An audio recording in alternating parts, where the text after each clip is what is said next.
Hey, what's up guys? I'm here with the video on RIZIN LANDMARK 14 in Sendai.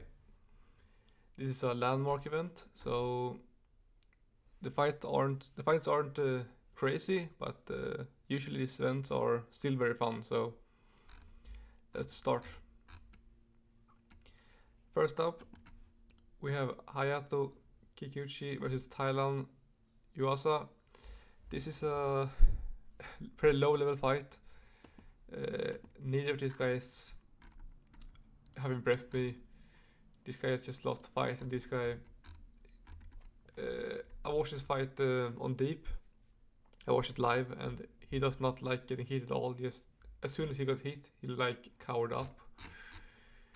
Because he has a lot of KO losses, pretty fast too. But this guy, same. He hasn't impressed me. So I'm actually gonna go with Thailand Yuasa, because I'm pretty sure he's a jiu-jitsu coach or something like that. So he does have grappling. So as long as he doesn't like get hit too hard, I think he should be able to get at least a decision win here. Maybe he can get a submission. But yeah, he's a low level fight. I'm going Thailand Yuasa by decision. I don't really trust him to get a finish. Yeah, but let's continue. I'm not gonna do the kickboxing fights because I'm not good at kickboxing. I don't really know anything. So yeah. Next up, Koki Akada versus Seiya Inoue. This is a fight between two former kickboxers. Akada, he has had a very rough.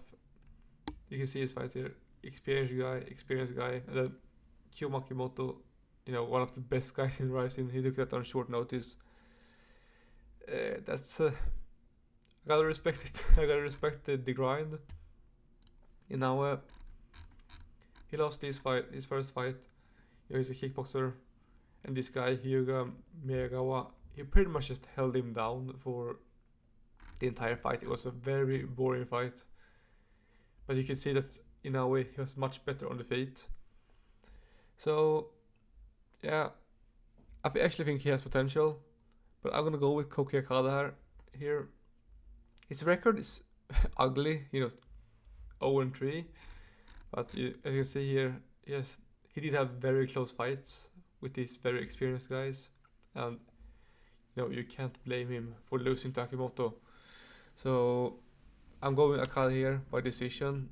I actually think he's taking his MMA career very seriously. I think he's very hungry to get a win after, being so close twice, and then taking a pretty much impossible fight for him on short notice. So I'm going Koki Akada here by decision. But Inoue is dangerous, so he has to be careful.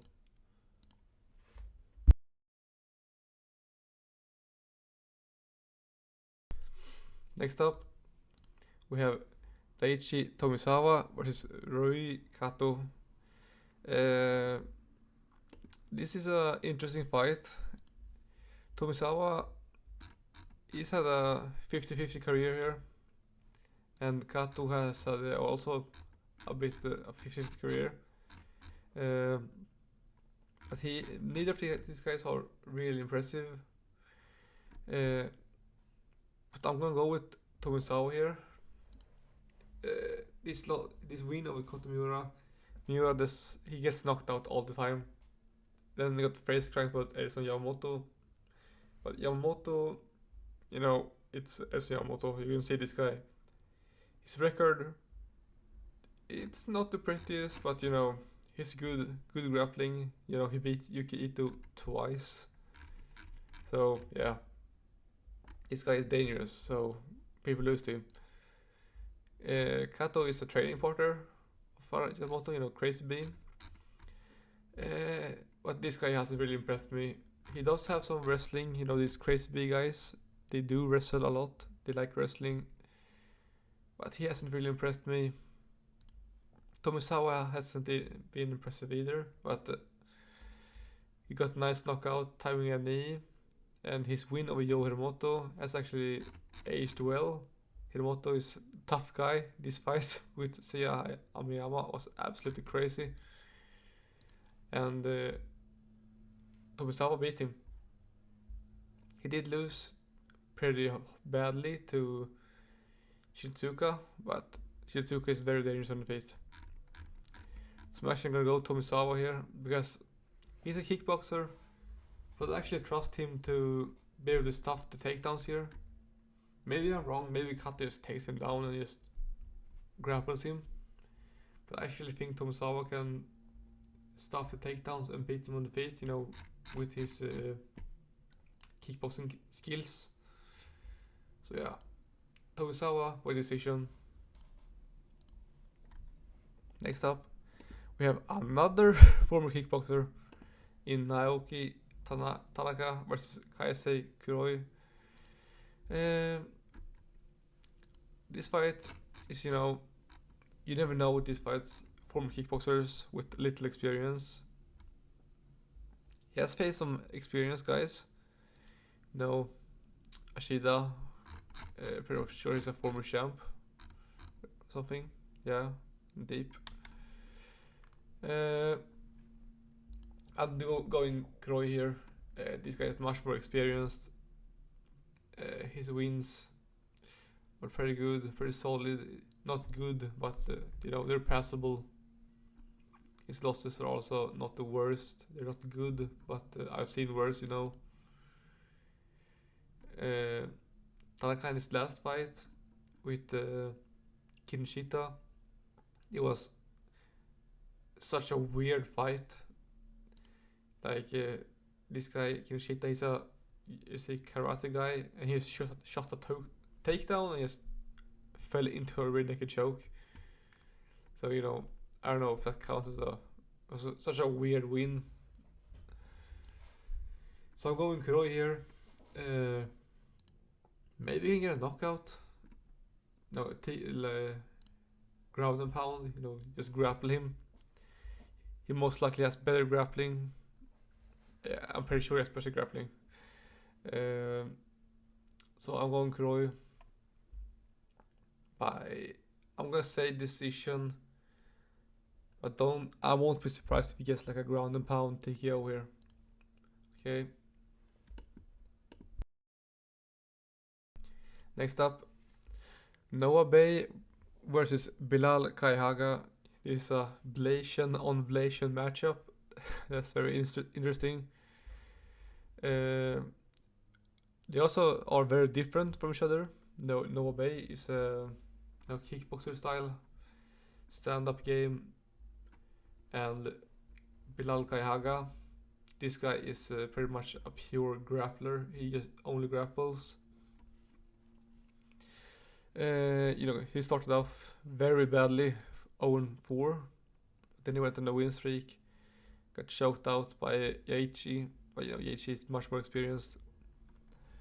This fight, I think Noah Bay is gonna win.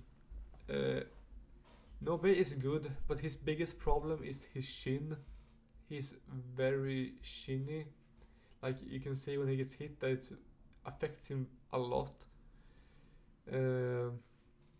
In his last fight against Tatsuya Saika, like as soon as I saw Saika land a punch on him, I just knew, like, okay, Bay is gonna get knocked out sooner or later.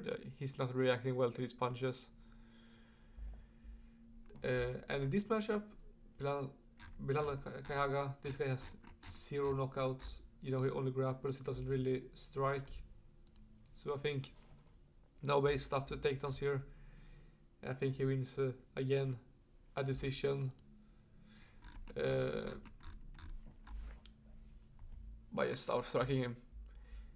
I think there's gonna be a lot of decisions in these fights, so that's unfortunate. But next up, Yusuke Yaechi versus Isao Kobayashi. This matchup, I'm just gonna say it right away, I think Yaechi is gonna win, just because Kobayashi has looked really old in his recent fights. I don't know what happened. Like he just instantly, like suddenly, he just started looking ancient, like very old. It's sad because he used to be like top of the world with Pancrase champ, but lately he's looked so old. Like he lost to this guy, journeyman guy, just got choked out. Yachi, I just think he's less washed. He did get knocked out in a couple of seconds by Sakuraba, but he went to war in this fight against Kyungbo Kim. He's still very tough. He doesn't give up. His grappling is good. It's based on how washed Kobayashi has looked. I actually think Yachi can get a submission here. I think a second round submission to Yachi. Kobayashi has looked very old, very slow, and it's sad, but yeah, I think that's how it ends. Okay, next up. Heavyweight, Ryo Sakai, the Raging Bull, versus Satoshi Kamiyama. This fight is, man, I don't know. Both of these guys are, I feel like there is no sense to make here who's gonna win. Sakai is old. He is very old, but he's very experienced, and he has shown that he can just lock in and look good, as good as you can be when you're fat. Yeah, this might just be a 50-50 fight, but I'm gonna go with Ryo Sakai. He's a lot older, and everybody's picking against him, but he's very calm. He thinks a lot. He doesn't overcommit. He's smart. If you look at his recent losses, he went to the third round with Taisi Sekino. Sekino is pretty good. He's very dangerous, and Sakai was doing pretty well against him until he got knocked out. Same with King Edupolo. This guy is massive, very much bigger. And Sakai was like on his way to fraud checking him. He was out grappling him, then like jumped for a submission and just fell over because he's fat and got knocked out. Yeah. So I'm gonna pick Sakai here because I think he's just more experienced. Kamiyama is younger, but and he's taller and bigger, but I've seen him get knocked out. Like in this fight against Hidetaka Arato, he just broke. I can totally see the same thing happening against Ryo Sakai. So I'm going with Ryo Sakai by second round knockout, maybe first, but I'm gonna say second. Next up, Yuki Motoya versus Tony Laramie. This fight is actually a catch right now because Laramie got bit by a dog, so he couldn't cut weight properly. So that's interesting. I don't know. That's such a random thing to happen, but I guess it's a catch right now. Yuki Motoya he's the veteran of RIZIN. This guy is the second best flyweight. You see his losses: Kaya Sakura, Vince Morales. He's sneakily good. His UFC run hasn't been the best. He's only lost, but in all of his fights, he has put on a really good fight. So I'm not surprised that Motoya lost to him. Inoue, split decision was very close fight. Inoue is very good, and Ougikubo, our main event, the best guy, flyweight in RIZIN. Laramie, he's very fun. He's very aggressive, but no of these fights have made me think, okay, he can beat Motoya. He did look very dangerous in his last fight. His leg kicks were lethal. He looked very dangerous, but Takaki Soya isn't some world beater, you know. So I'm going Motoya here. I think it's gonna be a typical Yuki Motoya performance where he's very crafty, very smart, and just outworks Laramie. Like, we can't forget, this is the guy that beat Kyo Makimoto. He's crafty, he's underrated. A lot of people look at his record, you know, people that don't watch RIZIN just make picks. I can say most picking Laramie here. I have no idea why. Honestly, I think Motoya should be the favorite here, but I guess people just see, 12-3 guy and the guy with 15 losses, and you think, okay, the guy with 15 losses is gonna lose. Like, no, Motoya is very good, and I think he's gonna win here by a crafty decision. Yeah, as I said, most of these fights are gonna be decisions, I think. Now for the main event, Hiromasa Ougikubo versus Makoto Takashi, or Makoto Shinryu, as most people call him. This fight is a rematch, I'm pretty sure, yeah. The thing is with Shinryu, he's very one-dimensional. He has one thing he's good at, and that is grappling. He has pretty much no striking, and against someone like Ougikubo, I can't trust that.